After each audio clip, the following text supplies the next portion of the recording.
Secretary of Defense Lloyd calling Ukraine's fight a marathon that will require long-term support, rather than a sprint to the finish.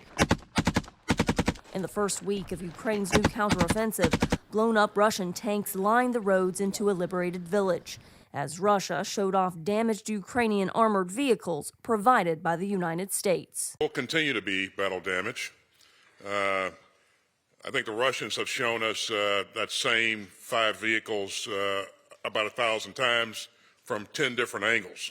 But quite frankly, the Ukrainians still have a lot of combat capability, combat power. NATO Secretary General Jens Stoltenberg praised Ukrainians for their bravery this week in liberating several small areas of occupied land. The support NATO allies have been giving to Ukraine now for many, many months actually makes a difference on the battlefield as we speak. Several members of the Ukrainian Defense Contact Group pledged new munitions for Ukraine's air defenses to help shield civilians from Russian missile attacks.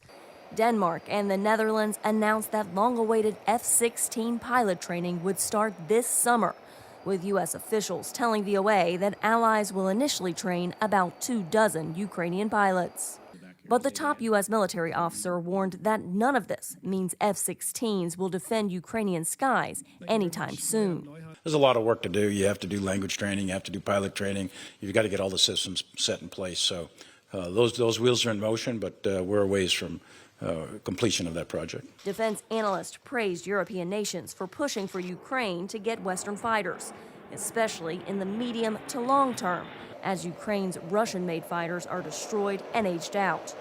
But some are critical of the Biden administration over making the decision so late. These are serious people trying to make serious decisions, trying to weigh competing calculations. But when you do that, obviously valuable time is lost and you literally have people dying on the battlefield. Ukrainian leaders are hoping to keep the pressure on Russian forces, who have spent the past several months strengthening their defenses. Carla Babb, VOA News, NATO.